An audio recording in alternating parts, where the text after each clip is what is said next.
Eu era apenas uma menina de 11 anos, tentando entender o mundo ao meu redor. Mas algo aconteceu que mudou tudo.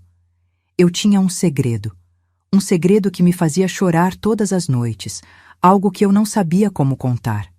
O tio, ele começou a se comportar de maneira estranha comigo. Eu sentia medo, mas tinha vergonha de falar. Meu pai era policial e eu sabia que minha mãe sofreria. Então, eu fiquei calada, carregando aquele peso dentro de mim, sem saber como pedir ajuda. Até que um dia, no meio de tantas lágrimas, minha amiga Carla me viu e perguntou o que estava acontecendo. E ali, naquele momento, tudo começou a mudar.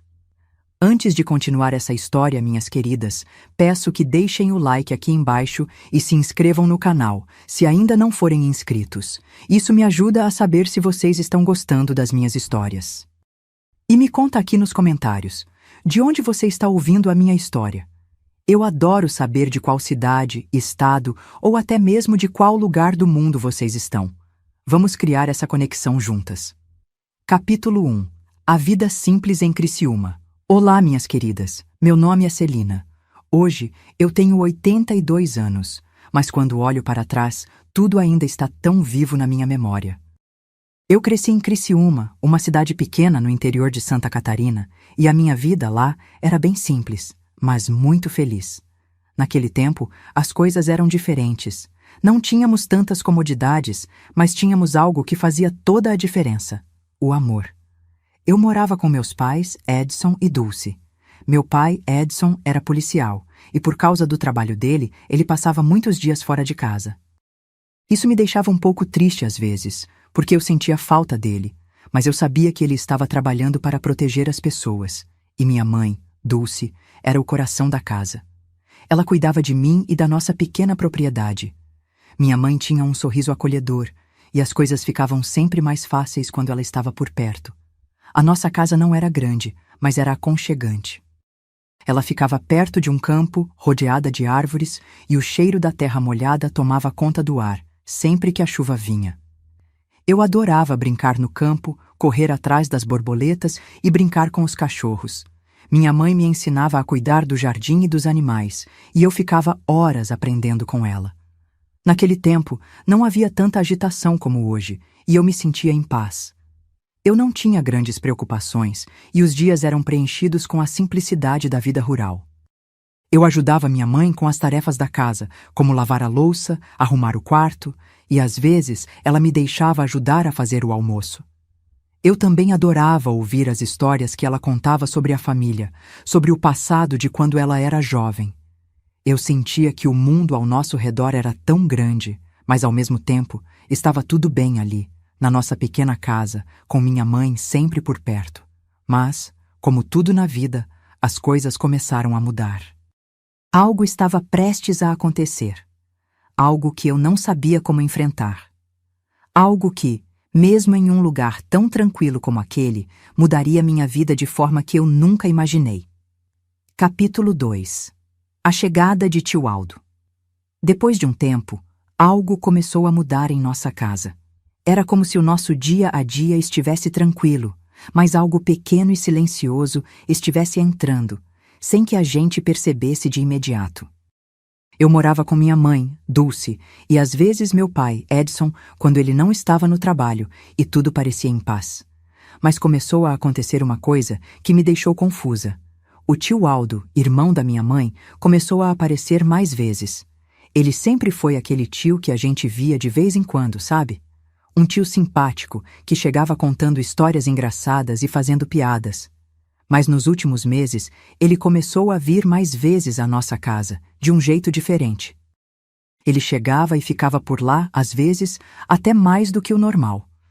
Eu não entendia direito, mas percebia que ele passava mais tempo perto de mim, mais do que antes. Eu estava começando a sentir algo estranho. Não sabia o que era, mas algo dentro de mim me dizia que as coisas não eram como antes. Eu gostava de brincar no campo, correndo pelas árvores, mas quando ele estava por perto, eu não conseguia mais brincar com a mesma liberdade. Ele ficava ali, me olhando com um olhar que eu não entendia.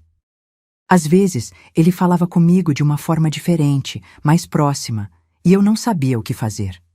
Quando minha mãe não estava por perto, ele começava a me tocar, pedia para sentar no colo dele, e isso começou a ficar constante, ficava me beijando e me tocando no meu corpo. Eu só queria que as coisas voltassem ao normal, como eram antes. Quando o tio Aldo chegava, minha mãe parecia feliz em vê-lo, e eu tentava me sentir bem também, mas algo dentro de mim não estava confortável. Ele sempre trazia um sorriso, mas parecia que, aos poucos, ele estava tentando se aproximar de mim de um jeito que eu não gostava, de um jeito que me deixava nervosa. Eu me sentia perdida, porque não sabia como reagir.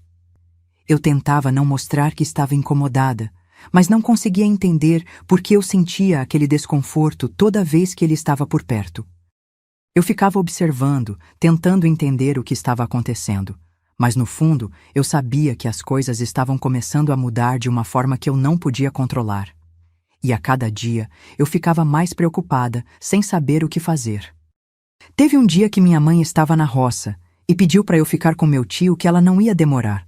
E ele aproveitou nesse dia e velho, pro meu quarto dizendo que nós dois íamos brincar, ele tirou suas partes íntimas para fora e começou a me forçar a fazer algo que eu não queria. Comecei a dizer que não queria fazer aquilo, mas ele começou a insistir dizendo que era rápido. Ele empurrou minha cabeça nas partes íntimas dele, mas eu comecei a negar, desesperada já. Então ele me puxou e começou a descer minha roupa. Eu comecei a chorar. Aquele momento foi o pior momento da minha vida. Comecei a falar para com isso, mas ele parecia que estava transformado naquele dia. Eu comecei a sangrar, me sentir horrorizada. Depois disso, ele vestiu sua roupa e começou a limpar o chão, e eu fui correndo para o banheiro chorando, trocar minha roupa e me lavar. Ele começou a mandar fazer isso desesperado, e eu com medo de minha mãe ver o que tinha acontecido. Eu obedeci. Olha, minha querida, depois desse dia, parecia que eu só queria sumir do mundo. As lembranças não saíam da minha cabeça um minuto do que ele fez comigo naquele quarto. Quando minha mãe chegou em casa, meu tio não estava, mas lá já tinha ido embora, e eu percebi que ele tinha levado minhas roupas que tinha sujado, para minha mãe não ver o que tinha acontecido. Capítulo 3. O silêncio de Celina. Naquele dia eu estava na sala, sentada na cadeira de madeira perto da janela, olhando para o campo. O tio Aldo tinha ido embora, mas o desconforto que ele me causou ainda estava dentro de mim. Eu não conseguia parar de pensar no que havia acontecido, no jeito que ele tinha se aproximado de mim.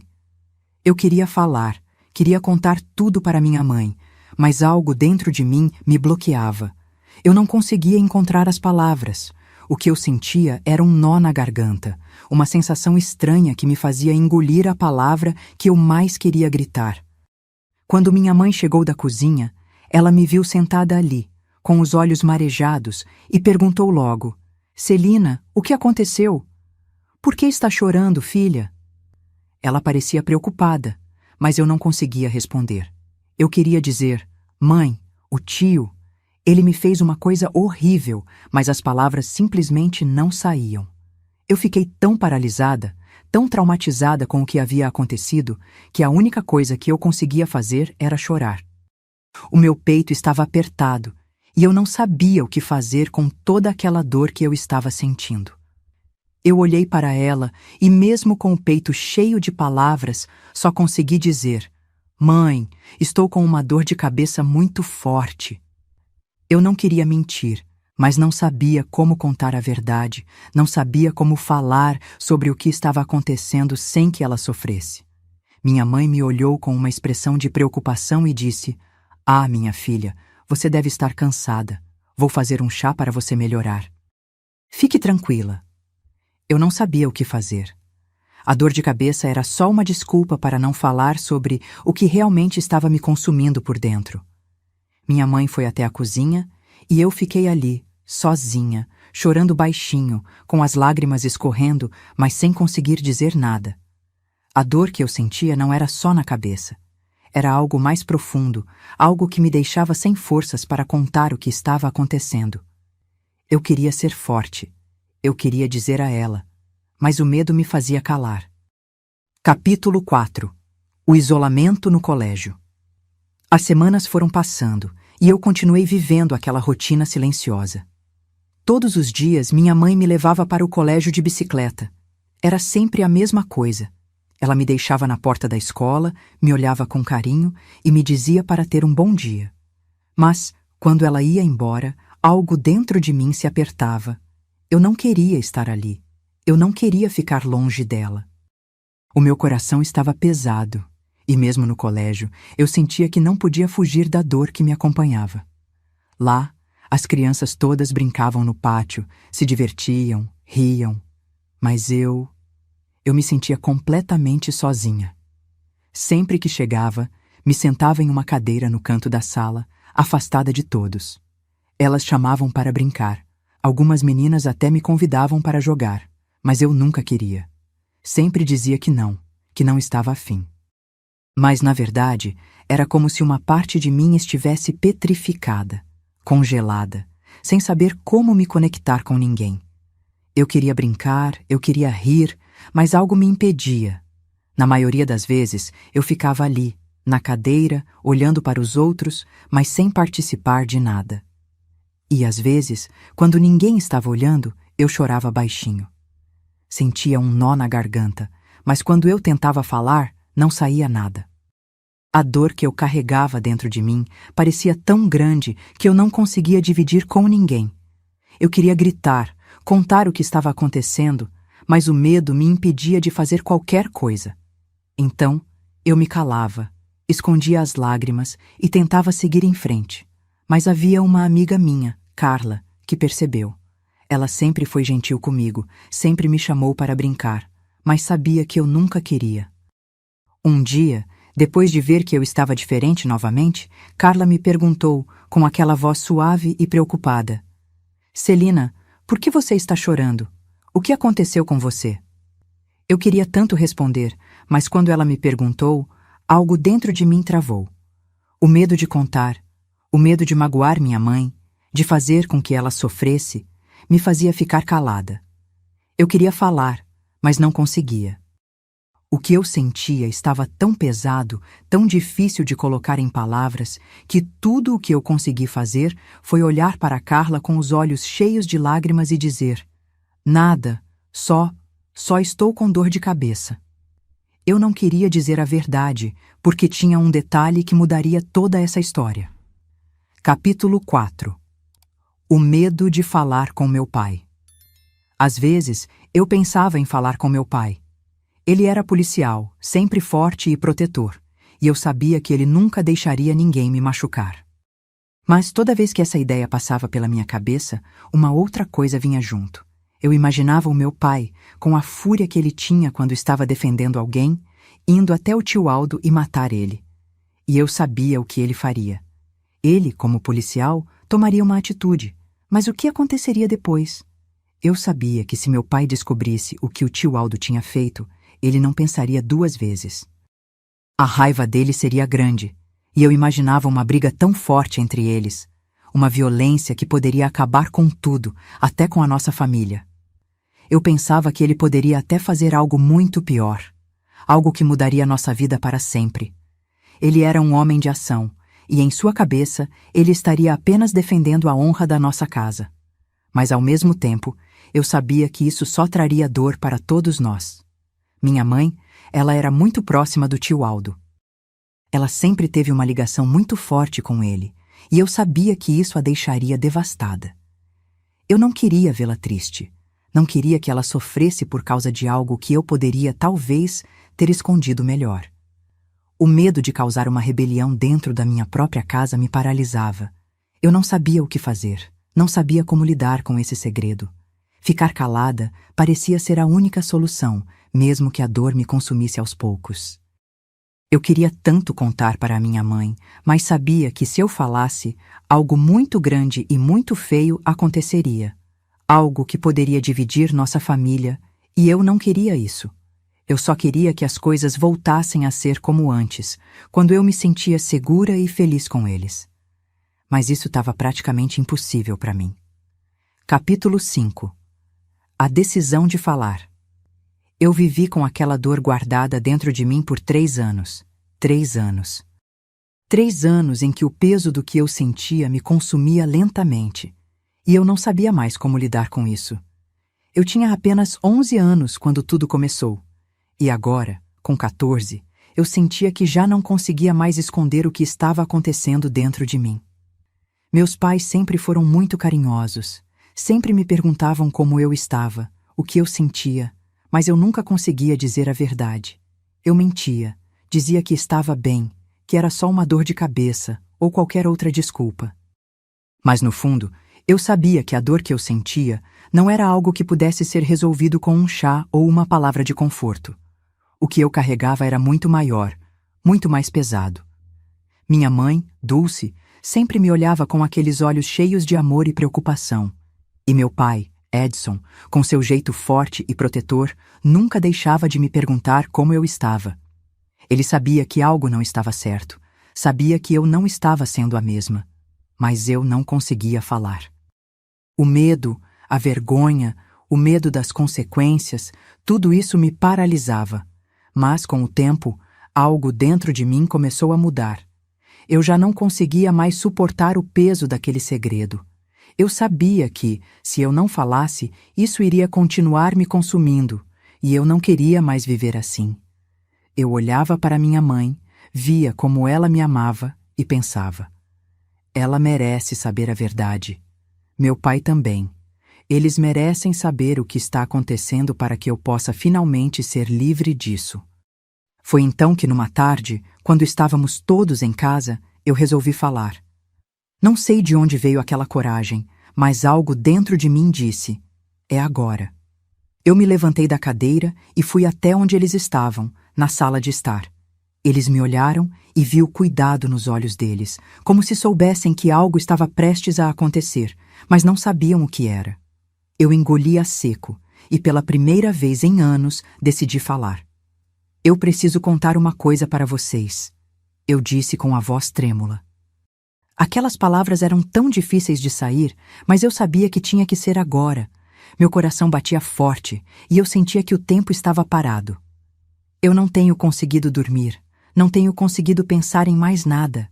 Eu preciso contar o que aconteceu, o que o tio Aldo fez comigo. Eu falei tudo. Sem conseguir parar, as palavras saíam como se eu não tivesse mais controle sobre elas. A dor, os anos de silêncio, tudo estava saindo de mim de uma vez só. Eu falei sobre como ele me fazia sentir medo, sobre os olhares e os toques que não eram certos, sobre o quanto eu tinha me sentido sozinha, sem saber o que fazer. E enquanto falava, as lágrimas começaram a cair. Mas dessa vez, eu não tentei escondê-las. Quando terminei, fiquei em silêncio, esperando pela reação deles. Eu sentia que tinha tirado um peso enorme de cima de mim, mas ao mesmo tempo estava com medo do que eles iriam fazer com essa verdade. Eles me olharam em silêncio, e eu não sabia o que esperar. Mas, no fundo, eu sabia que essa era a única maneira de me libertar daquele segredo. Capítulo 6. O confronto e a busca por justiça. Quando terminei de contar a verdade, a sala ficou em silêncio. Minha mãe, Dulce, olhou para mim com os olhos arregalados, como se não pudesse acreditar no que eu estava dizendo. Ela começou a chorar de uma forma que eu nunca a tinha visto chorar antes. Eu nunca imaginei que algo tão simples como abrir a boca para contar a verdade fosse gerar tanta dor. Minha mãe estava arrasada e eu me sentia ainda mais culpada por ter escondido aquilo dela por tanto tempo. Meu pai, Edson, ficou furioso. Eu podia ver a raiva nos olhos dele. Ele se levantou de repente, com os punhos cerrados, e começou a gritar. Por que você não falou isso antes, Celina? Por que não me contou? Eu poderia ter feito alguma coisa. Eu queria explicar, queria dizer que eu tinha medo de que ele fizesse algo irreversível, que ele, como policial, tomasse uma atitude violenta e tudo piorasse ainda mais. Eu não queria ser a causa de algo trágico acontecer, mas as palavras não saíam. Então eu disse: eu tinha medo, pai, medo do que você faria. Meu pai, com a raiva tomando conta dele, não pensou duas vezes. Ele saiu correndo e foi direto para a casa do tio Aldo. A casa dele ficava bem perto da nossa, não era muito longe. Eu fiquei ali, parada, com o peito apertado, sentindo que o mundo estava desabando. Eu não sabia o que seria de nós depois daquele momento. Eu sabia que algo muito grande estava acontecendo e que talvez nada mais fosse ser como antes. Quando meu pai chegou à casa do tio Aldo, a tensão era enorme. Ele estava em casa, mas mal teve tempo de reagir antes que meu pai, tomado pela raiva, partisse para cima dele. Eu sabia que a fúria do meu pai era grande, mas eu não esperava que ele fosse tão longe. Ele deu uma surra no tio Aldo e, quando o tio tentou se defender, começou a dizer que não sabia de nada, que estava sendo injustiçado. Ele tentou negar, tentou se fazer de vítima, mas eu sabia que a verdade não podia ser escondida. Eu queria que tudo acabasse ali. Eu queria que a justiça fosse feita, mas, ao mesmo tempo, o medo do que pudesse acontecer com meu tio ainda me assustava. Foi então que, em um impulso desesperado, eu corri em casa e até o meu quarto, peguei a minha calcinha, que estava marcada, que eu tinha escondido e nunca jogado fora, e fui até onde meu pai estava. Eu não queria mais esconder. Eu queria justiça, queria que aquilo fosse resolvido de uma vez por todas. Eu mostrei a ele, sem conseguir falar uma palavra, e foi aí que ele pegou a arma e começou a apontar para ele. Minha mãe, desesperada, começou a implorar que meu pai não fizesse nada. Ela viu o que estava acontecendo e começou a gritar, desesperada. Ela tentou separar os dois, mas meu pai estava tomado pela raiva e pela dor de ver a filha sofrer daquele jeito. Você tem que parar, Edson. Não é assim que a justiça vai ser feita. Temos que denunciar, temos que chamar a polícia, ela gritou. Eu nunca a tinha visto tão desesperada. Ela só pensava em evitar que algo pior acontecesse, mas ao mesmo tempo eu sabia que ela queria justiça tanto quanto eu. Aquele momento foi o mais difícil da minha vida. Eu não sabia se estava fazendo a coisa certa, mas o que eu mais queria, naquele instante, era que a dor que eu carregava dentro de mim, a dor que tinha ficado guardada por tanto tempo, fosse finalmente aliviada. Então meu pai, com a arma apontada, começou a fazer ele confessar pelo crime que tinha cometido, e ele, com medo, decidiu confessar e falar tudo. Minha mãe, com medo, com que ele atirasse no seu irmão, tomou a arma do seu pai, e meu pai começou a dizer que ele iria apodrecer na cadeia. Capítulo 7. O peso do trauma. Depois daquele dia, a vida não foi mais a mesma. Meu tio Aldo foi preso, como deveria ser, e a justiça foi finalmente feita. Todos na cidade souberam do que aconteceu, e minha mãe, apesar de devastada, tentou seguir em frente. Mas mesmo com tudo resolvido, algo dentro de mim não conseguia se acalmar. A dor, o medo e o peso de tudo o que vivi não desapareceram com a prisão dele. Eu olhava para a minha mãe e via o quanto ela estava sofrendo com tudo aquilo. Ela estava dividida entre o amor pela família e a dor de saber o que seu irmão havia feito. Meu pai também estava marcado pela raiva, mas ele tentava esconder. Ele nunca mais foi o mesmo depois daquele dia. Todos tentaram seguir em frente, como se a prisão do tio Aldo fosse a solução, mas o trauma, ele ficou em mim, como uma sombra que não queria sair. Eu não conseguia mais dormir direito. Quando fechava os olhos, as lembranças vinham à tona, e era como se tudo estivesse acontecendo novamente. Eu passava os dias no colégio, mas me sentia vazia. Eu tentava brincar com as outras crianças, mas o medo, a vergonha e a dor me paralisavam. Eu me sentava sozinha, olhava para as outras meninas brincando e me perguntava como era possível que a vida delas fosse tão simples, enquanto eu carregava um peso tão grande dentro de mim. À noite, eu ficava acordada, com o peito apertado, e o que mais eu queria era esquecer. Mas o trauma estava lá, em cada olhar, em cada movimento, em cada silêncio que eu tentava quebrar. O pior era que eu não sabia como falar sobre isso. Eu sabia que, de certa forma, minha mãe e meu pai estavam tentando me ajudar, mas o que aconteceu com meu tio, o que ele fez, isso era algo que eu não conseguia tirar de dentro de mim. E foi assim que os dias passaram, e eu me vi presa em um lugar onde a dor não tinha fim. Mesmo com meu tio preso e minha família tentando seguir em frente, parecia que eu nunca mais seria a mesma. O que eu mais queria, mais do que qualquer coisa, era me livrar desse peso. Mas por mais que eu tentasse, ele continuava comigo, me assombrando, me impedindo de viver como antes.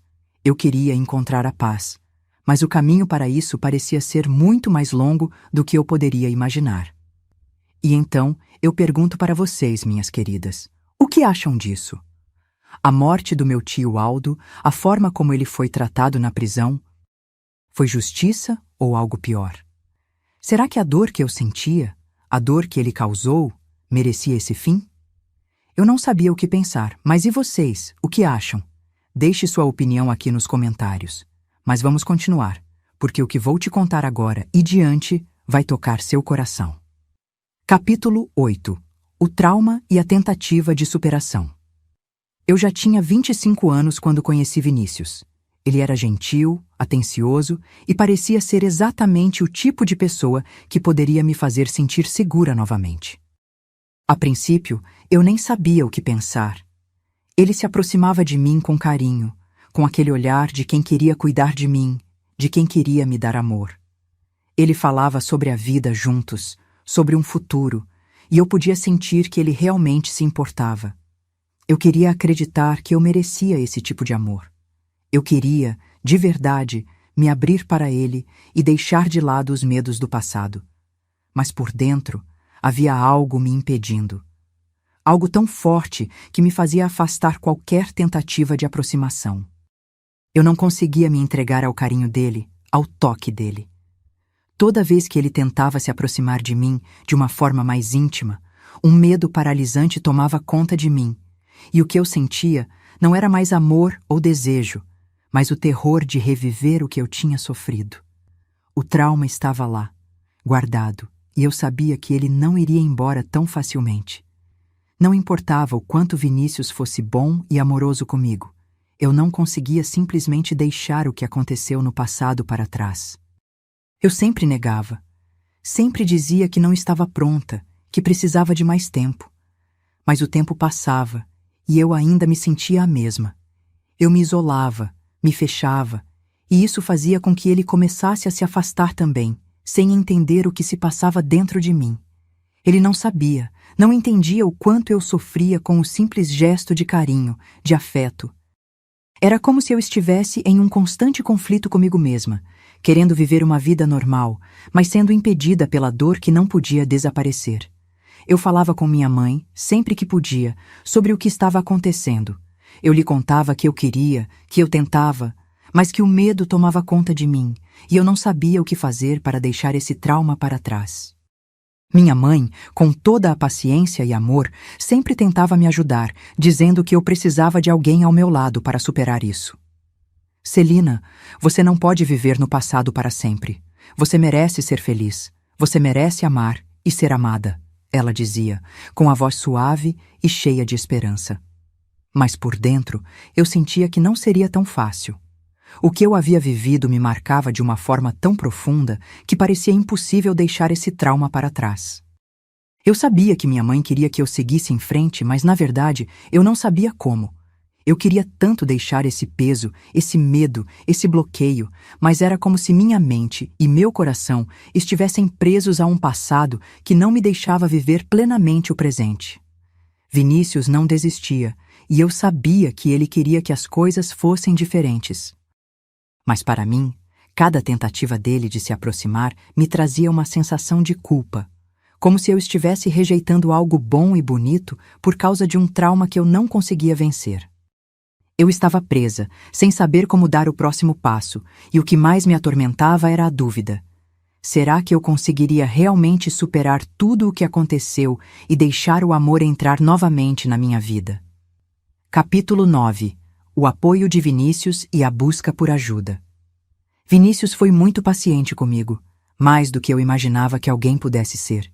Ele não desistiu de mim, mesmo quando eu me afastava. Ele entendia a dor que eu carregava e, ao invés de me pressionar, ele me dava o espaço que eu precisava, mas sempre de uma forma carinhosa e compreensiva. Ele sabia que eu tinha medo, que o passado ainda estava me assombrando e, em vez de me cobrar, ele me mostrava o quanto se importava, com gestos pequenos e gentis. Mas o que mais me surpreendeu foi quando ele, depois de conversar com meus pais, me sugeriu algo que eu nunca tinha considerado antes. Ele me olhou nos olhos e disse, com a voz suave: Celina, eu sei que você está passando por algo muito difícil e eu quero ajudar. Eu não vou te pressionar, mas eu quero que você saiba que estou aqui para tudo e quero que você tenha a chance de ser feliz, de curar o que dói dentro de você. Eu conversei com seus pais e, se você concordar, podemos procurar ajuda. Podemos ir a um psicólogo, alguém que pode te ajudar a superar isso, a deixar o passado para trás. Eu fiquei em silêncio por um momento, surpresa com a paciência dele, mas também com a sua determinação. Ele sabia que o amor não era só sobre carinho e abraços, mas também sobre ajudar a curar as feridas que ficam, sobre entender os medos do outro e ajudar a enfrentá-los. Eu sabia que ele estava falando sério, e pela primeira vez eu senti que havia uma chance real de superar o que eu estava sentindo. Eu sabia que não seria fácil, mas estava começando a acreditar que talvez, só talvez, eu pudesse superar o trauma que me paralisava. Vinícius também falou com meus pais e disse a eles que queria se casar comigo, que queria minha mão em casamento, mas que antes de qualquer coisa ele queria ajudar a curar o que eu carregava dentro de mim. Ele foi honesto, dizendo que estava disposto a fazer tudo o que fosse necessário para que eu tivesse a chance de ser feliz, de viver uma vida sem o peso do passado. Meus pais, vendo a sinceridade e a responsabilidade de Vinícius, aceitaram o relacionamento deles comigo de coração aberto. Eles sabiam o quanto ele me amava e viam nele um homem que estava disposto a me ajudar a superar minhas dificuldades, a me apoiar no meu processo de cura. Eles sabiam que, apesar de tudo o que eu havia passado, o amor de Vinícius era verdadeiro e que ele queria estar ao meu lado para me ajudar, não só a ser uma esposa, mas também a ser a melhor versão de mim mesma. Aos poucos, com o apoio de Vinícius, comecei a aceitar a ideia de procurar ajuda. Eu sabia que seria difícil, mas o apoio dele me deu forças para tentar. Eu não sabia se conseguiria, mas sabia que estava disposta a tentar. Era como se, finalmente, eu tivesse encontrado alguém que me amava o suficiente para me ajudar a enfrentar os meus medos, sem me julgar, sem me pressionar, mas sempre me apoiando. Capítulo 10. O casamento simples e o novo começo. Quando eu tinha 29 anos, depois de muito tempo de luta e de terapia, eu finalmente me senti pronta para dar um passo importante na minha vida. Eu me casei com Vinícius. Nosso casamento não foi grandioso como muitos sonham, mas foi o mais bonito que eu poderia imaginar. Foi simples, sem grandes festas ou cerimônias luxuosas, mas foi cheio de amor. No fundo, eu sabia que não precisava de mais nada além dele ao meu lado. O que realmente importava era o que estávamos construindo juntos, o que havíamos conquistado com paciência, confiança e carinho. Vinícius sempre foi um homem trabalhador, e quando nos casamos, ele já tinha uma casa própria, simples, mas muito acolhedora. Eu sabia que não teria riquezas, mas o que eu teria era algo que não se comprava. A chance de construir uma vida ao lado de alguém que me amava de verdade. Ele sempre foi a pessoa que me apoiou, que esteve ao meu lado, e agora, com o casamento, ele se tornou a minha base, o meu companheiro. Depois do casamento, eu me mudei para a casa dele, deixando para trás a casa dos meus pais. Foi uma mudança grande, mas que de alguma forma me trouxe um alívio e uma sensação de liberdade. Eu sentia que agora, finalmente, poderia começar uma nova fase da minha vida. A casa de Vinícius, mesmo pequena, era o nosso lar. Tínhamos o que precisávamos: amor, cumplicidade e a certeza de que estaríamos juntos, enfrentando qualquer desafio. Eu não tinha mais a dor do passado me consumindo, mas os fantasmas ainda apareciam de vez em quando. No entanto, eu sabia que, ao lado de Vinícius, eu poderia continuar a minha jornada de cura. Ele me dava espaço quando eu precisava, mas também me mostrava todos os dias o que era possível quando se tinha paciência e amor para dar. Nosso lar estava cheio de pequenas alegrias. Às vezes, a vida era simples, mas eu aprendi a valorizar cada momento. As tardes passavam devagar, e as pequenas coisas, como um abraço depois de um dia longo ou uma conversa à noite, eram o que realmente importava. Vinícius e eu começamos a construir algo novo, algo que só nós dois poderíamos fazer. Uma vida de felicidade simples, mas repleta de amor e de esperança. E com ele ao meu lado, eu sentia que finalmente estava pronta para viver plenamente. Com o tempo, a minha vida foi se tornando mais plena. Aos 35 anos, depois de muito amor e paciência, eu finalmente consegui realizar um sonho que sempre tive, mas que parecia tão distante: ser mãe. Vinícius e eu decidimos que era o momento de aumentar nossa família, e foi com um imenso sentimento de alegria e gratidão que um dia descobri que estava grávida. A gravidez não foi fácil. Eu tinha meus medos, minhas inseguranças e o trauma de tudo o que passei no passado, que às vezes ainda me assombrava. Mas Vinícius estava lá, ao meu lado, como sempre, me apoiando e me fazendo sentir segura. Ele me fazia sentir que eu estava pronta para ser mãe, que nós dois estávamos prontos para dar o melhor para nossa filha. E então, aos 35 anos, tive a minha filha, Carol. Ela nasceu com os olhos brilhantes, cheios de vida e de esperança. Quando a vi pela primeira vez, meu coração se encheu de uma felicidade imensa. Eu sabia que a vida tinha me dado uma segunda chance. Eu tinha uma família, uma filha que me amava, e uma vida ao lado de Vinícius que todos os dias me lembrava de que eu havia superado tanta coisa. Eu havia encontrado, no meu próprio tempo, o meu caminho para a paz e a felicidade. Carol cresceu rodeada de muito amor, e como mãe, eu me dedicava a ela da forma mais completa que eu sabia. Quando ela dava os primeiros passos, eu me sentia como se estivesse vivendo pela primeira vez tudo o que eu não pude viver em minha infância. Eu não queria que ela passasse pelos mesmos medos que eu passei, e por isso fazia questão de estar presente a cada momento para protegê-la e para ensiná-la a ser forte e corajosa. Eu sabia que, apesar de tudo o que passei, a chegada de Carol tinha sido uma bênção, uma dádiva que eu jamais poderia imaginar quando tudo parecia sem esperança.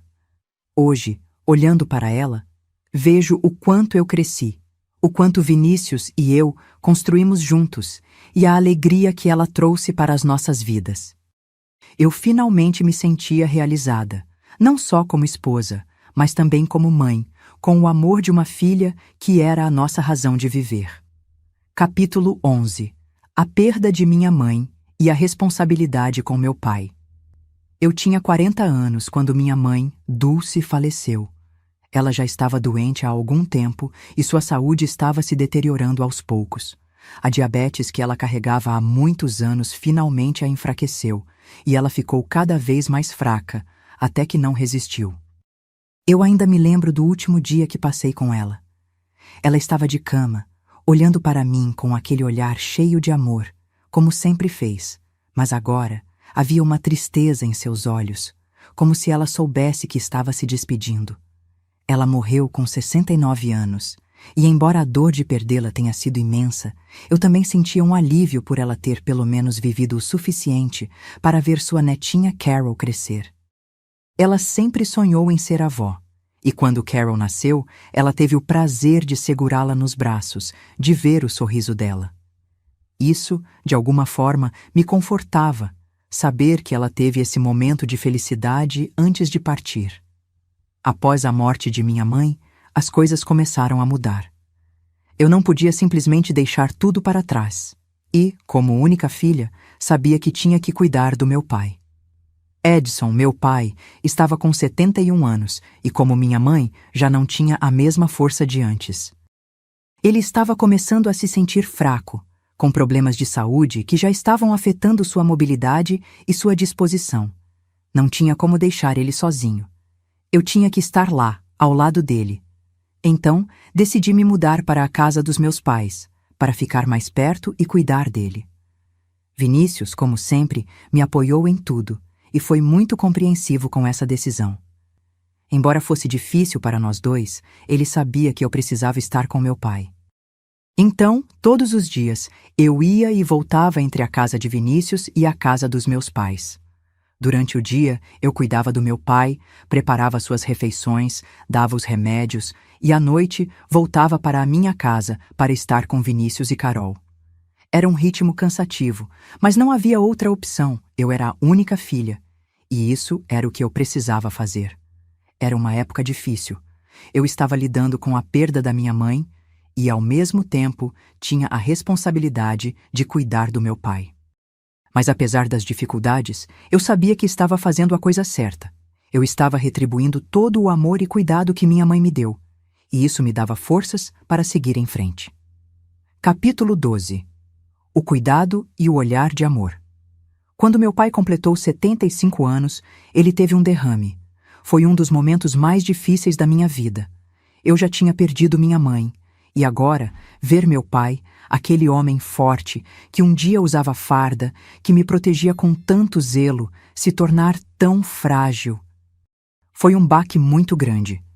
O derrame deixou ele com os movimentos bem limitados, e desde então ele passou a depender de uma cadeira de rodas. No começo, eu ainda tentava manter a mesma rotina. Passava o dia na casa dele, ajudando em tudo, depois voltava para a minha casa, onde estavam Vinícius e Carol. Mas não demorou muito para perceber que aquilo estava me desgastando demais. Eu ficava esgotada, física e emocionalmente. E, acima de tudo, meu pai precisava de cuidados constantes. Eu sabia que ele não poderia mais ficar sozinho nem por uma hora. Foi aí que tomamos a decisão de levar ele para a minha casa. Vinícius, como sempre, me apoiou. Ele preparou o quarto de hóspedes para receber meu pai e a gente organizou tudo para que ele tivesse conforto e carinho por perto. E assim, meu pai passou a viver com a gente. Ver ele ali, quieto na cadeira de rodas, mexia muito comigo. Às vezes ele ficava só olhando pela janela, pensativo, calado. Mas por mais que o corpo dele tivesse enfraquecido, o olhar dele ainda tinha vida, ternura e sabedoria. E foi aí que uma coisa linda começou a acontecer. Carol, minha filha, passou a criar um vínculo especial com o avô. Mesmo ainda sendo nova, tinha uns 9 anos, ela entendia que o vovô precisava de cuidado, de atenção. Eu me emocionava ao ver ela pegando uma colher e oferecendo a comida para ele com tanto cuidado, tanta delicadeza. Tinha dias que ela cortava uma banana em pedacinhos pequenos e ia até ele com um pratinho nas mãos, sorrindo. E o jeito como ele olhava para ela, aquele olhar! Era um olhar cheio de amor, de gratidão e de orgulho. Ele parecia se derreter todo quando via Carol perto dele. Às vezes, ele até sorria, aquele sorriso tímido, quase imperceptível, mas cheio de sentimento. Aquilo me dava força. Ver minha filha cuidando do avô com tanto carinho me fazia acreditar que, apesar de tudo, a vida ainda tinha suas belezas. E meu pai, mesmo em silêncio, parecia dizer com o olhar: "Obrigado, minha netinha. Você é meu presente." E meu pai, aos 79 anos, ele nos deixa. Foi muito triste para mim eu perder meus pais. Não foi fácil, mas eu sabia que teria que continuar a minha jornada. Capítulo 13 e último. Meus netos. Meu presente. O tempo passou. E hoje, aqui estou eu, com meus 82 anos. Às vezes, quando me sento na varanda e olho o céu de Criciúma, eu fico lembrando de tudo o que vivi. Cada dor, cada superação, cada alegria inesperada que a vida me deu. E posso dizer, com o coração cheio de gratidão, que valeu a pena chegar até aqui. Minha filha Carol cresceu, se tornou uma mulher linda, forte e cheia de luz. E o mais bonito de tudo é que hoje ela também é mãe. Sim, a minha menina me deu 2 presentes que enchem meus dias de amor. Meus netos, Rodrigo e Lucas. Rodrigo é o mais velho, e Lucas veio pouco tempo depois. Hoje eles já estão grandes, cheios de energia, ideias e sonhos. Mas quando eram pequenos, como eu me sentia realizada. Eles corriam pela casa, me chamavam de vovó com aquelas vozinhas doces, me abraçavam forte, como se o mundo coubesse naquele abraço. Eu fazia bolo de fubá, contava histórias antigas, e eles ficavam ali, quietinhos, ouvindo como se minhas palavras fossem mágicas. Tinha dias que eles vinham correndo no meu colo só para me dar um beijo e dizer: "Te amo, vovó." E nessas horas eu pensava: a vida pode ter me machucado muito, mas ela também me deu recompensas que não cabem no peito. Até hoje, quando eles vêm me visitar, eu sinto essa mesma alegria. Me chamam de véia teimosa, brincam comigo e às vezes até me pedem conselho. E eu, com meus cabelos brancos e o coração vivido, continuo aqui, firme, sentindo que cada pedacinho da minha história me trouxe até esse momento. E sabe, mesmo depois de tudo o que eu passei, hoje eu consigo sorrir de verdade, porque eu descobri que o amor da família, o carinho dos filhos e netos, curam feridas que pareciam eternas. E eu me sinto em paz. Eu me sinto completa. Hoje, quando olho para tudo o que vivi, eu não vejo só dor. Eu vejo força. Eu vejo fé. Eu vejo a história de uma mulher que caiu, mas levantou. Que sofreu calada por muito tempo, mas encontrou na verdade, no amor e na família, a cura que tanto precisava. Nem sempre a vida é fácil. Às vezes a gente carrega feridas por anos e pensa que nunca mais vai sorrir. Mas eu sou prova viva de que o tempo, junto com o amor certo e a coragem de pedir ajuda, pode transformar até as histórias mais difíceis em testemunhos de vitória. E um conselho de avó que eu te dou é: nunca deixe sua filha sozinha com um tio, pois sempre pode acontecer alguma coisa, então evite sempre. E se você, que está me ouvindo agora, já passou por algo parecido ou conhece alguém que está enfrentando uma dor assim, saiba que você não está sozinho. Há saída, há esperança, há vida depois da dor. Agora eu quero saber de você. Você já viveu algo que te marcou e te fez mais forte? Compartilha aqui nos comentários, pois eu leio tudo com muito carinho. Quero saber de qual cidade você está me ouvindo também. E se essa história tocou o seu coração, deixe o seu like aqui embaixo. Se inscreva no canal para acompanhar outras histórias como essa, de mulheres, de avós, de vidas reais que nos inspiram a continuar. E manda esse vídeo para alguém que precisa ouvir essa mensagem hoje. Muito obrigada, minhas queridas. E nunca se esqueçam, o amor é sempre mais forte que qualquer dor.